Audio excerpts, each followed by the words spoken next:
আল্লাহ নবী বললেন, ইয়া আম্মি আনা মারিদুন জিদ্দান, চাচা গো আমি অসুস্থ হয়ে গেছি, আমার ভালো লাগছে না, আপনি আমাকে একটু বিশ্রাম করান। চাচা আবু তলেব বলে, ভাতিজা কোন জায়গায় তোমাকে বিশ্রাম করাবো, মরুভূমি, কোনো গাছ নাই, পালা নাই। আল্লাহ নবী বলে, চাচা ওই যে একটা গাছ দেখা যায়। বলে, ভাতিজা গাছ তো হলো মৃত গাছ। কি গাছ? ওই গাছ শুধু মৃত না, গাছের ডালপালাগুলো উলি পোকায় খেয়ে ফেলেছে, বুঝলেন না? আল্লাহর পয়গম্বর বলে, চাচা আপনি আমাকে ওই মৃত গাছের নিচে নিয়েই বসান।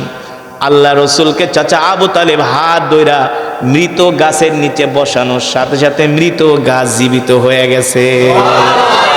ওই গাছ আজও পর্যন্ত আছে, নাই? দেখছেন, ওই গাছকে বলা হয় সাহাবী গাছ। কিয়ামত পর্যন্ত ওই গাছ থাকবে। এটা হলো বিশ্ব নবীর মুজিজা, ঠিক কিনা বলেন? আল্লাহ রসুলের বরকতের কারণে মৃত গাছ সাথে সাথে জীবিত হয়ে আল্লাহ রসুলের মাথার উপরে ডালপালা গজায় দিছে। সেই গাছ আজও পর্যন্ত আছে। শুধু এখানে শেষ না রে যুবক। কোন নবীর উম্মত জীবনও তো কোনোদিন নবীজির জীবনী পড়লা না, কোনোদিন নবীজির সিরাতের কিতাব পড়লা না। কোন নবীর উম্মত? জীবনী পড়ো অমক বন্দ্যোপাধ্যায়, চট্টোপাধ্যায়, চ্যাটার্জি, ব্যানার্জি, রবীন্দ্রনাথের, যাদের চরিত্রের কোনো ঠিক নাই। কিন্তু বিশ্ব নবীর জীবনীটা যদি পড়তারে যুবক, তুমি যতই পাথরের মতো হৃদয় হোক না কেন, তোমার চোখ দিয়া ঝরঝর করে পানি পড়তো। তুমি কোন নবীর উম্মত রে যুবক, তুমি জানো না?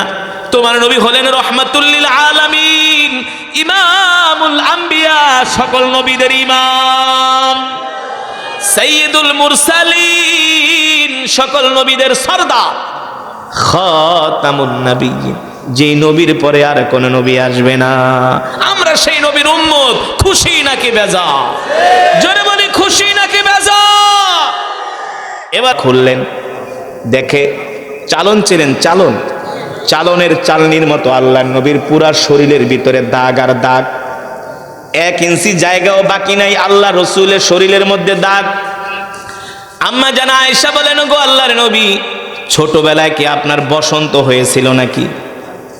আপনার কি কুষ্ঠরোগ হয়েছিল নাকি? আল্লাহর নবী বলে, আয়েশা তুমি এটা কি বললা? আমার কুষ্ঠরোগ হবে, আমার বসন্ত হবে? আমি আল্লাহর পয়গম্বর রহমাতুল লিল আলামিন, আমার শরীরের মধ্যে আল্লাহ মশা মাছি বসাকে হারাম করে দিয়েছে। আমার শরীরে মশা মাছি পর্যন্ত বসে না, আর আমার হবে কুষ্ঠরোগ। আম্মা জানা আয়েশা বললেন, তাহলে আপনার শরীরে এত কিসের দাগ? আল্লাহর নবী বলে, আয়েশা আমি আজও পর্যন্ত সেই দিনগুলোর কথা ভুলতে পারি না। আম্মা জানা আয়েশা বললেন, ওগো নবী কোন দিনের কথা? বলে, যেই দিন আমি কোরআনের দাওয়াত নিয়ে তায়েফের ময়দানে গিয়েছিলাম, তায়েফের মানুষগুলো আমাকে 5 কিলোমিটার রাস্তা দৌড়াইছে আর পাগলের মতো পাথর মারছে, আমার শরীরকে রক্তাক্ত করেছে। ও যুবক, ও মুসলমান, আল্লাহর নবীর এত কষ্ট, এত কোরবানি, এত ত্যাগ একমাত্র আল্লাহর জমিনে দিন কায়েমের জন্য, ঠিক কিনা বলেন? শেষ পর্যন্ত আল্লাহ তাআলা তার হাবিবকে বললেন, নবী আপনি আর মক্কায় থাকবেন না, এবার আপনি মক্কা থেকে হিজরত করে মদিনায় যান। আল্লাহর নবী যখন মক্কা থেকে হিজরত করে সাইয়েদনা আবু বকরকে সহ যখন মদিনার দিকে রওনা হলেন, আল্লাহর নবী মক্কা থেকে 2-3 কিলোমিটার দূরে যায় বারবার বাইতুল্লাহর দিকে তাকান আর আল্লাহর নবী কান্না করেন। নিজের মাতৃভূমি ছেড়ে যেতে মন চায় না, নিজের বাপ দাদার ভিটা কেউ ছাড়তে চায় না, কিন্তু আল্লাহর নবী দ্বীনের জন্য, ইসলামের জন্য ছেড়েছেন। ও যুবক, এই কারণেই আল্লাহর নবী হাসরের ময়দানে প্রত্যেকটা যুবককে ধরবেন, প্রত্যেকটা মুসলমানকে ধরবেন, যে আমি আল্লাহর দ্বীনের জন্য জান দিছি, মাল দিছি, রক্ত দিছি, পাথর খাইছি, তোরা আমার উম্মত হইয়া কি করছস? ঠিক কিনা বলেন? তোরা আমার উম্মত হইয়া কি করছস? অথচ আমাদের উচিত ছিল আল্লাহর জমিনে দ্বীন কায়েমের জন্য, কোরআনের আইন প্রতিষ্ঠা করার জন্য এই জমিনের মধ্যে আমাদেরকে আন্দোলন করা, ঠিক কিনা বলেন? ঠিক কিনা বলেন? আজকে ওরা আমাদের ভোটে নির্বাচিত হয়ে এসি রুমের ভিতরে বৈশা বৈশা ওরা জনগণের অর্থ আত্মসাৎ করে আর জনগণের দফা ঠান্ডা করে, ঠিক কিনা বলেন? স্বাধীনতার 52 বছর হয়ে গেছে, একদল যায় আর এক দল আসে, শুধু খাই খাই পার্টি, হ্যাঁ,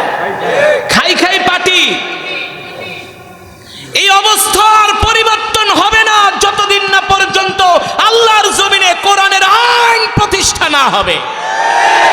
কথাটা মনে রাখবেন, একদল আসবে আর একদল যাবে। এবার আল্লাহ তাআলা নির্দেশ দিলেন, হাবিব আপনি মক্কা থেকে হিজরত করে মদিনায় যান। সাইয়েদনা আবু বকর সহ আল্লাহর নবী মক্কা থেকে হিজরত করে মদিনায় রওনা করলেন। সাইয়েদনা আবু বকর সাথে কিছু খাবার দাবার নিয়ে নিলেন। 2-3 দিন জার্নি করতে করতে আল্লাহর নবী ক্লান্ত হয়ে যান। সাইয়েদনা আবু বকর বলেন, আমি দেখি আল্লাহর নবী রাহমাতুল লিল আলামিন ওই মরুভূমির রাস্তা, পাহাড়ি রাস্তা, পাথরের রাস্তা পার হয়ে হয়ে যাচ্ছেন। আল্লাহর নবী পাথরগুলোর উপরে পাড়া দিচ্ছেন, আর পাথরগুলো তুলার মতো নরম হয়ে যাচ্ছে। শুধু পাথরগুলো তুলার মতো নরম হয় না, পাথরগুলো আল্লাহর নবীকে সালাম দেয়, আসসালামু আলাইকা ইয়া রাসূলুল্লাহ। যুবক, যে নবীকে পাথর পর্যন্ত সালাম দেয়, আল্লাহ নবী ডাক দিয়া বলে, পাথর সালাম দিলা কারণ কি? পাথরগুলো বলে, গো আল্লাহর নবী, কেন সালাম দিব না? আপনি শুধু মানুষের নবী না, আপনি আমাদেরও নবী। আপনি কি মনে করছেন আমরা আপনাকে চিনি নাই? আল্লাহর নবী বলে, তাহলে পাথর তোমরা তুলার মতো কেন নরম হয়ে গেল আমার পায়ের নিচে পড়ার সাথে সাথে? বলে, আপনি হলেন রাহমাতুল লিল আলামিন, আপনি শুধু মানুষের নবী না, আপনি আমাদেরও নবী। আপনি যদি শক্ত পাথরে পাড়া দেন তাহলে আপনার কষ্ট হবে।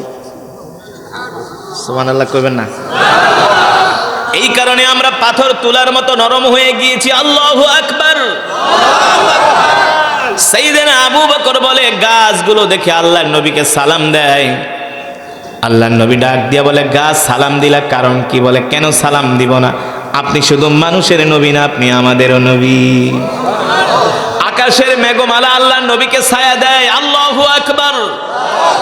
সাআতিশ শাজারু নাতাকাল হাজারু শাক্কাল কমারু বিইশারাতিহি।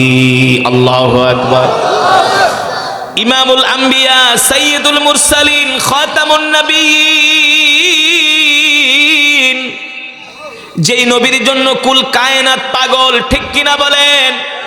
যেই নবীর জন্য গাছ পাগল, যেই নবীর জন্য মাছ পাগল, যেই নবীর জন্য সারা পৃথিবী পাগল, যেই নবীর জন্য কুল কায়নাত পাগল, ওই নবীকেও দ্বীনের জন্য রক্ত দিতে হয়েছে। আর তুমি আমি কি মুসলমান হয়ে গেছি? নামাজের কোনো ঠিক নাই, রোজার কোনো ঠিক নাই, দ্বীন ধর্মের কোনো ঠিক নাই। আল্লাহ তাআলা হাসরের ময়দানে প্রত্যেকটা মানুষকে ধরবে। প্রত্যেকটা মানুষের কাছে আল্লাহ তাআলা তার দায়িত্ব সম্বন্ধে জিজ্ঞেস করবেন। আল্লাহ তাআলা প্রত্যেকটা মানুষকে আল্লাহ তাআলা দায়িত্ব দিয়ে দুনিয়াতে পাঠাইছে। আপনি আমি যদি সেই দায়িত্ব পালন না করি তাহলে আল্লাহর আদালতে সেই দিন আমাদেরকে জবাব দিতে হবে, ঠিক কিনা বলেন? আর আল্লাহর আদালতে আমাদের জবাব দেওয়ার কোনো ভাষা থাকবে না। থাকবে? এবার আসেন মুসলমান, বিশ্বনবী সাইয়েদনা আবু বকর বলেন, আমি আল্লাহর নবীকে নিয়ে মক্কার থেকে মদিনার দিকে যাচ্ছি। 3-4 দিন সফর করার পরে আল্লাহর নবী ক্লান্ত হয়ে গেলেন, ক্ষুধার্ত হয়ে গেলেন। জিজ্ঞেস করলেন, আনা আতশানুন জিদ্দান ইয়া আবা বকর। আবু বকর, আমি ক্লান্ত পরিশ্রান্ত, আপনার কাছে কোনো খাবার দাবার আছে কিনা? সাইয়েদনা আবু বকর বলল, গো আল্লাহর নবী, আমার কাছে কোনো খাবার নাই, যা ছিল শেষ হয়ে গেছে। সাইয়েদনা আবু বকর বলেন, আল্লাহর নবী আমার কাছে খাবার চেয়েছেন, আমি নবীকে খাবার দিতে পারি না, এর চাইতে কষ্ট আমার কাছে আর কিছু হতে পারে না। অথচ এই আবু বকর সে আবু বকর। আল্লাহ নবী শুধু বলেছেন, আবু বকর যুদ্ধের ময়দানে যেতে হবে, অস্ত্র শস্ত্র কিনবো, টাকা পয়সা যা আসে নিয়ে আসেন। সাইয়েদনা আবু বকর বাড়িতে যায়া লবণের বাটিটা পর্যন্ত আল্লাহর নবীর সামনে হাজির করেছে। লুসনিটা পর্যন্ত আল্লাহর নবীর কদমে হাজির করেছে। লুসনি, লবণের বাটি। আল্লাহ রাব্বুল আলামিনের হাবিব জিজ্ঞেস করে, আবু বকর সব নিয়ে আসছেন, কিছু কি বাড়িতে রাইখা আসেন নাই? গো আল্লাহর নবী, যা ছিল লবণের বাটিটা পর্যন্ত নিয়ে আসছি, কিচ্ছু রাইখা আসি নাই। তাহলে বাড়িতে কি রেখে এসেছেন? সাইয়েদনা আবু বকর বলেন, বাড়িতে আল্লাহ আল্লাহর রাসূলকে রেখে এসেছি। আল্লাহ আল্লাহর রাসূলকে রেখে এসেছি। সেই আবু বকরের কাছে আল্লাহর নবী খাবার চেয়েছেন। সাইয়েদনা আবু বকর বলে, আমার কাছে কোনো খাবার দাবার নাই। সব শেষ হয়ে গেছে। আল্লাহ নবী বলে আবু বকর পানিও কি নাই? বলে পানিও শেষ হয়ে গেছে। কত কষ্ট করেছেন নবী। মক্কা থেকে মদিনার দূরত্ব হলো বর্তমানে 550 কিলোমিটার, কিন্তু 1450 বছর আগে 550 হবে না, তখন হবে 1500 কিলোমিটার। কারণ ওই সময় তো আধুনিক রাস্তাঘাট ছিল, পাহাড়ি পথ, মরুভূমির পথ, আঁকাবাঁকা পথ, জঙ্গল পাড়ি দিয়া যেতে হয়েছে মক্কা থেকে মদিনায়। বর্তমানের বিজ্ঞানীরা গবেষণা করে যে 1500 বছর আগে আল্লাহর পয়গম্বর মুহাম্মদ সাল্লাল্লাহু আলাইহি ওয়াসাল্লাম কিভাবে হিজরত করলেন তাদের মাথায় আসে না। কিভাবে আসবে? তিনি তো রহমাতুল লিল আলামিন, ঠিক কিনা বলেন? এবার আল্লাহর নবী সাইয়েদনা আবু বকরকে ডাক দিয়া বলে আবু বকর দেখেন তো আশেপাশে কোনো বাড়ি ঘর দেখা যায় কিনা, ভালো করে খেয়াল করেন, নাইলে ঘটনাটা বুঝবেন না। আল্লাহর পয়গম্বর বলে আবু বকর দেখেন তো আশেপাশে বাড়িঘর দেখা যায় কিনা। সাইয়েদনা আবু বকর বলেন শত শত কিলোমিটার রাস্তা, মরুভূমি, পাহাড়ি পথ, এখানে আবার বাড়িঘর আসবে কোথায়? এখানে তো কোনো জীব জন্তুও থাকে না, এমন গহীন অরণ্য। আল্লাহ নবী বাড়িঘরের কথা বলল, বুঝলাম না। সাইয়েদনা আবু বকর চিন্তায় পড়ে গেছেন। সাইয়েদনা আবু বকর বলে আল্লাহ নবীর বরকতি জবান মোবারক দিয়া বাড়ি ঘর আছে কিনা এই কথা বলার সাথে সাথে আমি 10টা কদম দিতে দেরি, দেখি আমার চোখের সামনে একটা মরুভূমির মধ্যে বাড়ি দেখা যায়। জোরে বলুন সুবহানাল্লাহ, আল্লাহু আকবার। সাইয়েদনা আবু বকর বলে আমি দেখি মরুভূমির মধ্যে একটা বাড়ি দেখা যায়। আমি আল্লাহর নবীকে ডাক দিয়া বললাম নবীজি উনজুর ইলাল আমাম, সামনের দিকে তাকায় দেখেন ওই যে একটা বাড়ি দেখা যায়। আবু বকর বলে আমার মাথায় ধরল না। আল্লাহ নবী বলতে বলতে দেখি মরুভূমির মধ্যে বাড়ি দেখা যায়। আল্লাহ নবী বললেন আবু বকর চলেন ওই বাড়িতে যে আমরা দুইজনে আশ্রয় নিব, তাদের থেকে আমরা মেহমানদারি গ্রহণ করব, আমরা তাদের কাছ থেকে পানি ঠানি চাইব, খাবার দাবার চাইব, কিছুক্ষণ সময় আমরা বিশ্রাম করব, তারপরে আবার রওনা দিব। সাইয়েদনা আবু বকর বলেন আমি আল্লাহ রসুলের হাত মোবারক ধরে ওই বাড়ির দিকে হেঁটে যাচ্ছি। যেতে যেতে যেতে যেতে যখন বাড়ির সামনে গেলাম দেখি মরুভূমির মধ্যে ভাঙ্গা একটা কুঠুরি, ভাঙ্গা একটা ঘর, ভিতর থেকে দরজা লাগানো। আল্লাহ নবী বলে আবু বকর যান ঘরের দরজায় নক করেন। আমি যে ঘরের দরজায় নক করলাম, ইফতাহিল বাব, কে ঘরের দরজা খোলো।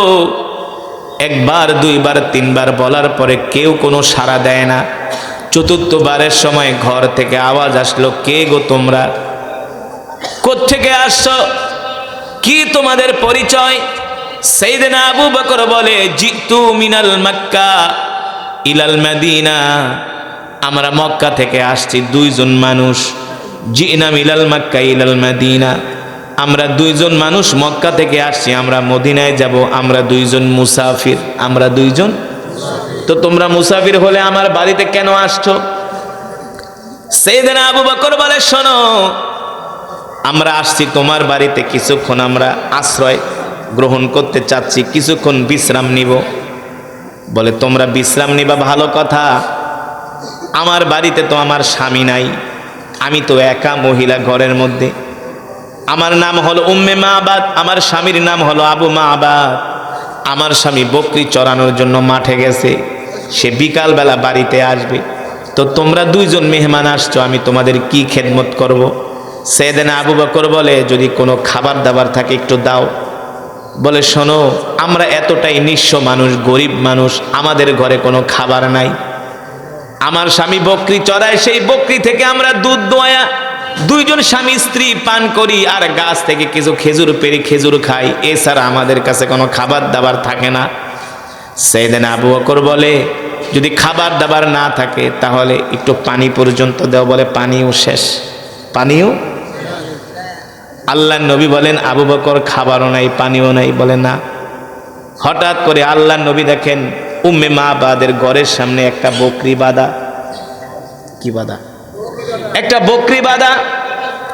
আল্লাহ নবী ডাক দিয়া বলেন আবু বকর আপনি উম্মে মাবাদ থেকে অনুমতি নেন, ওর ঘরে যেহেতু খাবারও নাই পানিও নাই, আমরা ওই বকরি থেকে একটু দুধ দোয়া দুইজনে তৃষ্ণা নিবারণ করি।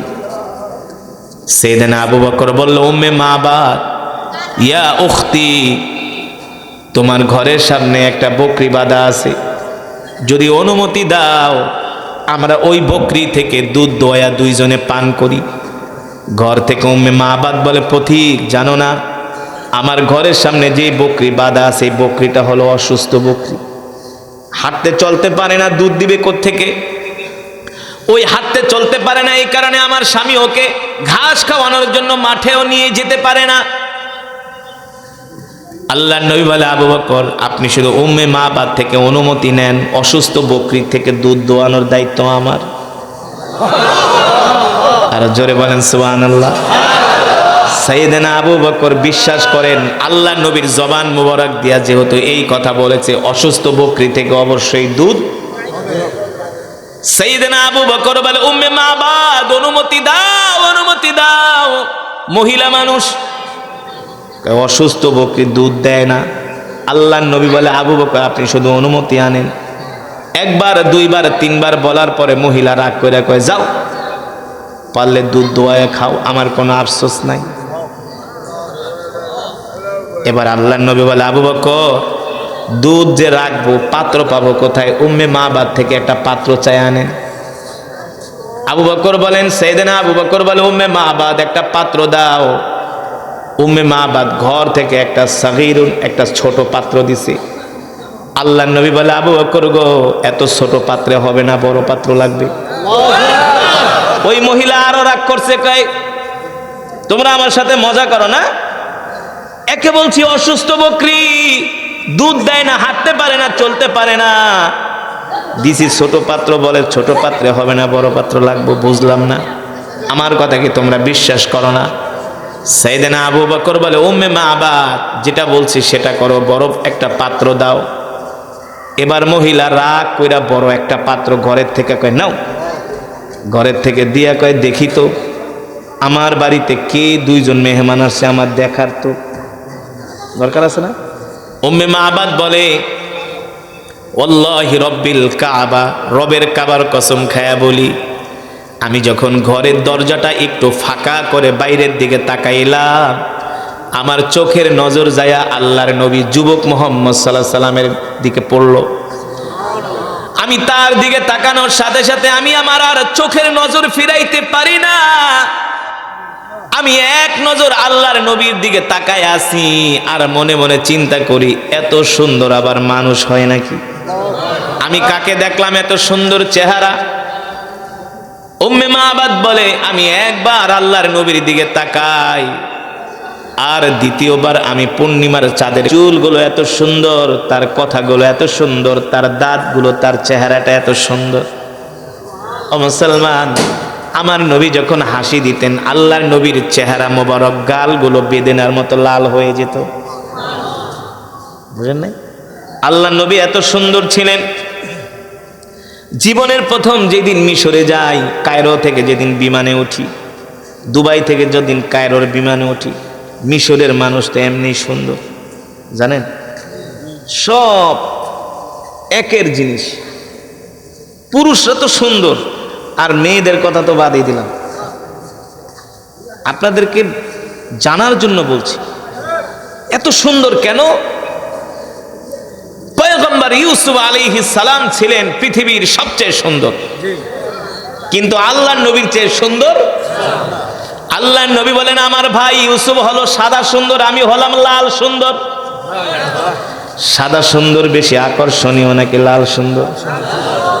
এই যুবক, যখন বিয়ে করতে যাইবা দাদির কাছে জিগাইবা, দাদি যাইতেছি দেখতে, কয় শোন আগে দেখবি কন্যার চেহারাটা লাল সুন্দর কিনা, কারণ লাল সুন্দর মানুষগুলো রোদ্রে গেলে চেহারা আরো বেশি আলোকিত হয়, ঠিক কিনা বলেন? আমার রাসূল ছিলেন, আমার কলিজার টুকরা নবী ছিলেন লাল সুন্দর। আল্লাহু আকবার। পৃথিবীর যত সৌন্দর্য আছে আল্লাহ তাআলা আমার নবীকে দান করেছেন। এই কারণে আম্মা জান আয়েশা রাদিয়াল্লাহু তাআলা আনহা বলেন, মিশরের রমণীরা পয়গম্বর ইউসুফের চেহারা দেখা আপেল কাটতে যায় আঙ্গুল কেটে ফেলেছিল, জানেন? হ্যাঁ, মিশরের রমণীরা পয়গম্বর ইউসুফ আলাইহিস সালামের চেহারার দিকে তাকায় আপেল খাইতেছে। আপেল তো দূরের কথা, কাটতে কাটতে আপেল শেষ, এবার আঙ্গুল কাটতেছে। রক্ত বের হচ্ছে, কারো কোনো অনুভূতি নাই, কারো কোনো খবর নাই। জুলাইখা ছিল চালাক মানুষ, কয় বান্ধবীরা রে, এতদিন আমার বদনাম করছো, আমি কোন গোলামের প্রেমে পাগল হয়েছি, এবার দেখছনি গোলামের চেহারা। জুলাইখার বান্ধবীরা কয় বান্ধবী, দূর থেকে তোমার সমালোচনা করছি, কিন্তু যার চেহারা দেখলাম মনে হয় সে মানুষ না, আসমান থেকে ফেরেশতা নেমে এসেছে। আম্মা জান আয়েশা রাদিয়াল্লাহু তাআলা আনহা বলেন, মিশরের রমণীরা পয়গম্বর ইউসুফ আলাইহিস সালামের চেহারা দেখা পাগল হয়ে গেছে, আঙ্গুল কেটে ফেলেছে। আমার স্বামী মুহাম্মদ সাল্লাল্লাহু আলাইহি সাল্লামের চেহারা যদি তারা দেখতো, শুধু আঙ্গুল কাটতো না, কলিজা কেটে ফেলতো, তারপরও আল্লাহর নবীর চেহারা মোবারক থেকে নজর ফিরাইতে পারতো না।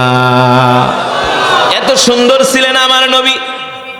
এবার উম্মে মাবাদ বলে, আমি যুবক মুহাম্মদ সাল্লাল্লাহু আলাইহি সাল্লামের চেহারার দিকে তাকায়া আমার আর দুনিয়ার কোনো খবর নাই। এখন আমি মনে মনে বলি, শুধু বকরির দুধ না পারলে বকরি জবাই করে খায়া ফেলা, কারণ তোমার মতো এত সুন্দর মানুষ আমি আজ পর্যন্ত কোনোদিন। এবার উম্মে মাবাদ বলে, আমি যুবক মুহাম্মদের দিকে যতই তাকাই ততই তার জন্য আমার মায়া লাগে, ততই আপন মনে হয়। আল্লাহু আকবার। কেন আপন মনে হবে না? উম্মে মাবাদ তো তার উম্মত, ঠিক কিনা বলেন? এবার উম্মে মাবাদ বলে, ঠিক আছে তোমরা দুধ দয়া খাও।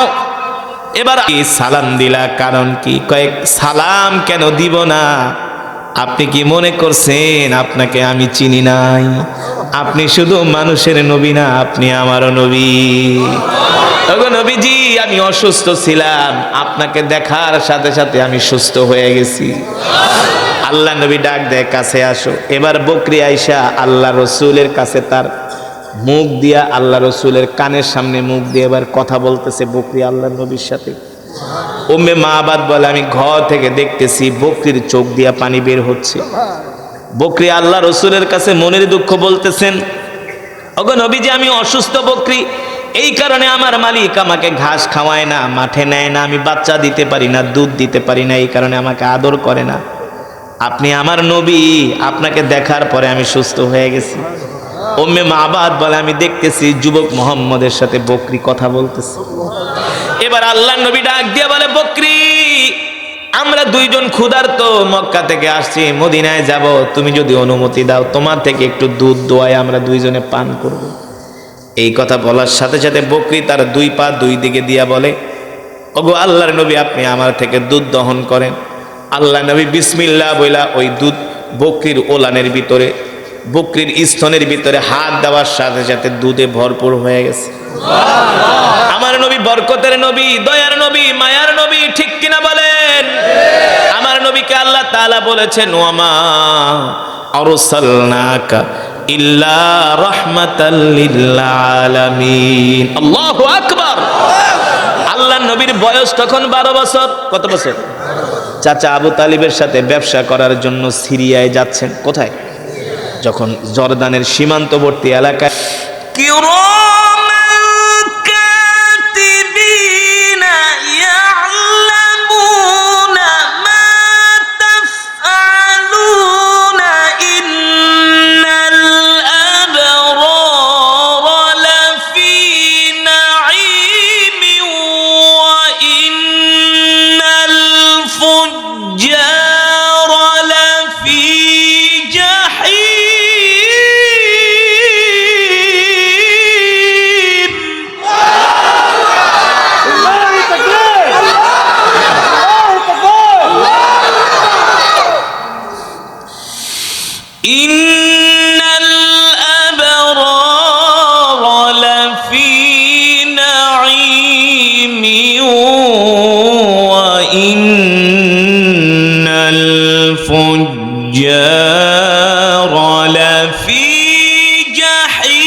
يصلونها يوم الدين وما هم عنها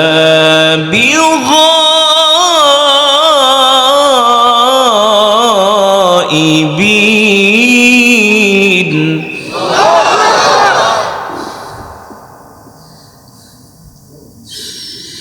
وما هم عنها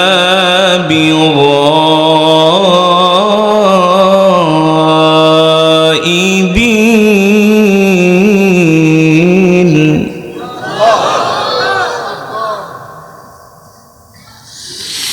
وما أدراك ما يوم الدين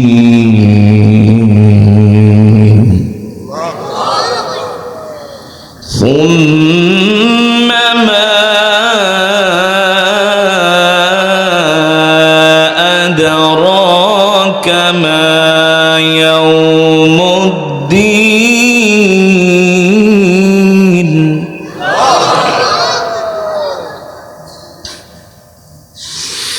وما أدراك ما يوم الدين ثم ما أدراك ما يوم الدين يوم لا تملك نفس لنفس شيئا والأمر يومئذ لله الله تكبير الله تكبير علي سيدنا عمر يا سعد وما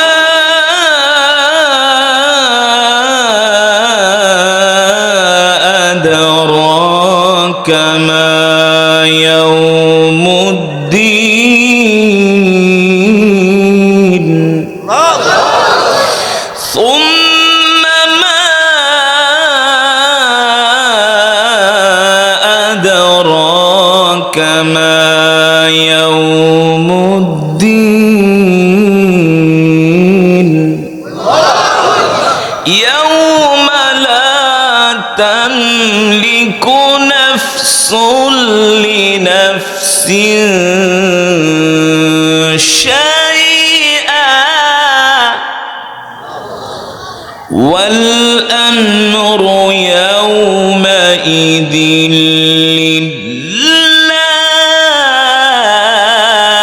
لله والأمر يومئذ لله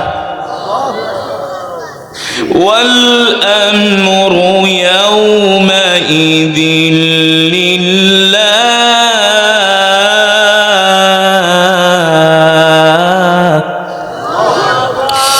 يوم لا تملك نفس لنفس شيئا والأمر يومئذ لله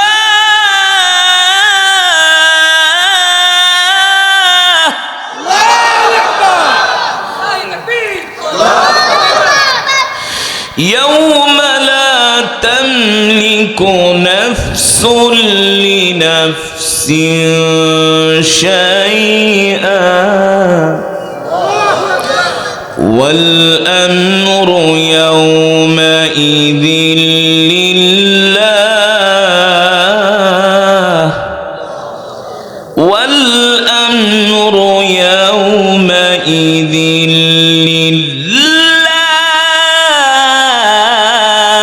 لله الله أكبر ولله الحمد بسم الله الرحمن الرحيم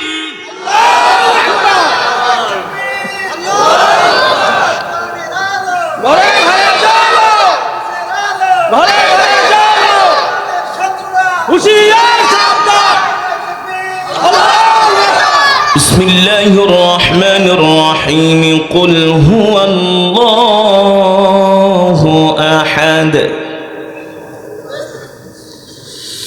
الله الله الصمد لم يلد ولم يولد ولم يكن له كفوا أحد بسم الله الرحمن الرحيم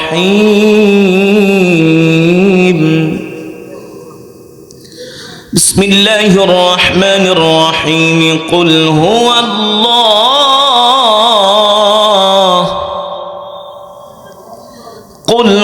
الله أحد الله الصمد لم يلد ولم يولد ولم يكن له كفوا أحد بسم الله الرحمن الرحيم قل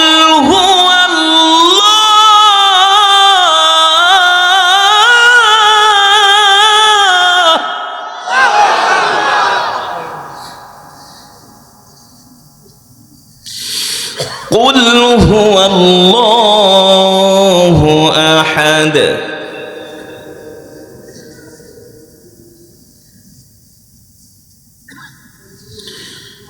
الله الصمد لم يلد ولم يولد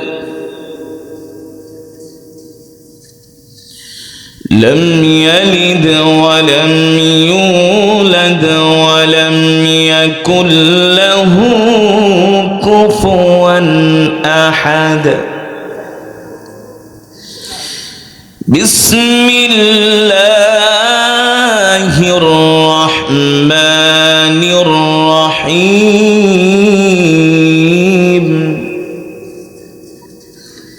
بسم الله الرحمن الرحيم قل هو الله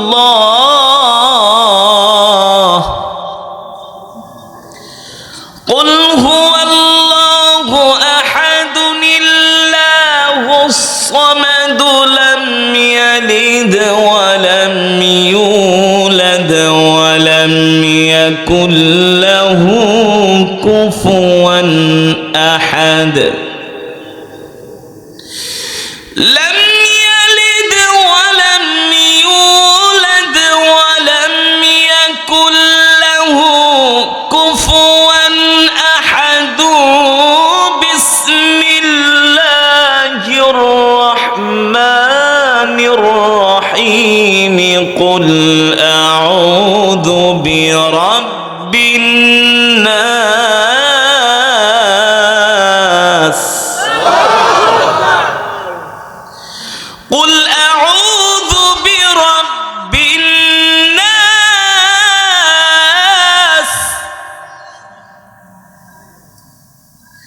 ملك الناس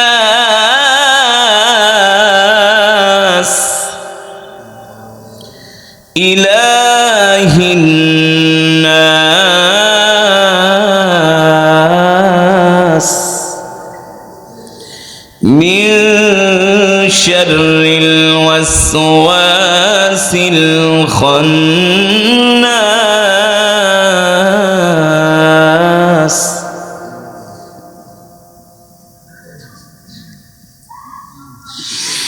قل أعوذ برب الناس ملك الناس إله الناس من شر الوسواس الخناس الذي يوسوس في صدور الناس من الجنة والناس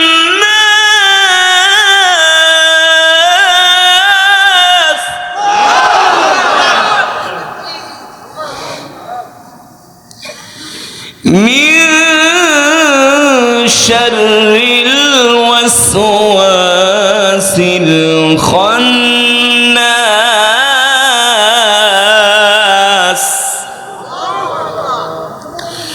الذي يوسوس في صدور الناس من الجنة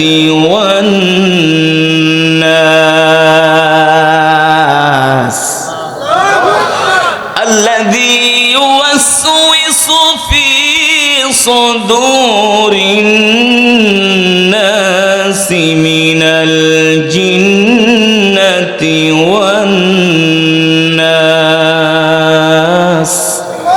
صدق الله العلي العظيم আমরা সকলেই বলি আলহামদুলিল্লাহ আর ঈমানি আওয়াজ দিয়ে পড়ি আলহামদুলিল্লাহ ইমানদার মুসলমান সমস্ত প্রশংসা কার জন্যে আর জোরে বলুন কার জন্যে একমাত্র মহান রব্বুল আলামিনের জন্য যিনি আমাদেরকে সৃষ্টি করেছেন ঠিক কিনা বলেন বিসমিল্লাহির রহমানির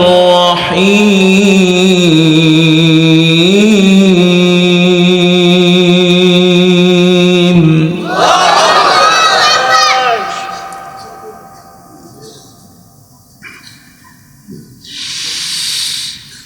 يا أيها الإنسان ما غرك بربك الكريم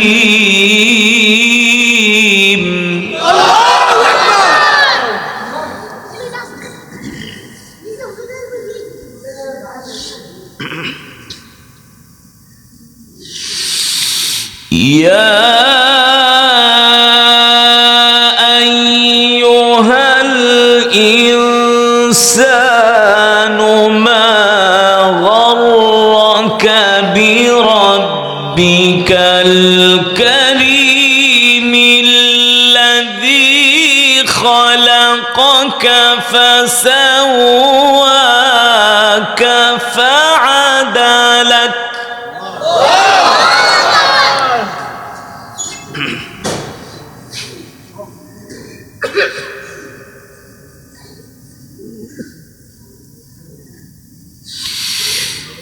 في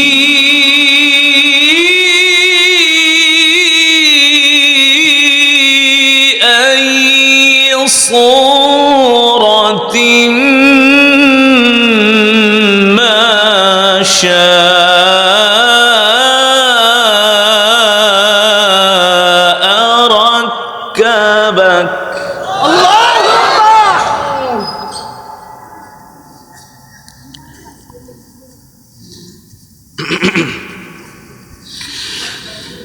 كلا بل تكذبون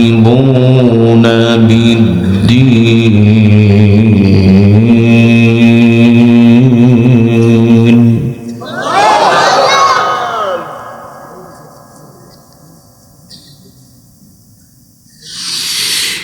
كلا بل تكذبون بالدين وإن عليكم لحافظين كراما كاتبين يعلمون ما تفعلون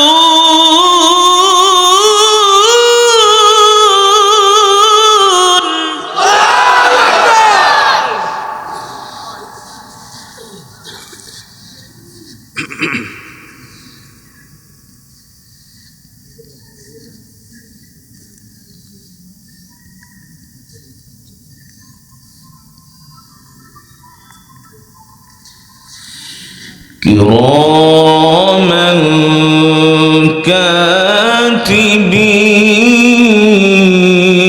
كاتبين كراما كاتبين يعلمون ما تفعلون إن الأبرار لفي نعيم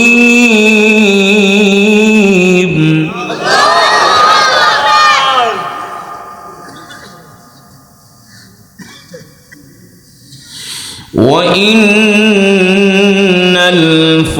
الفجار لفي جحيم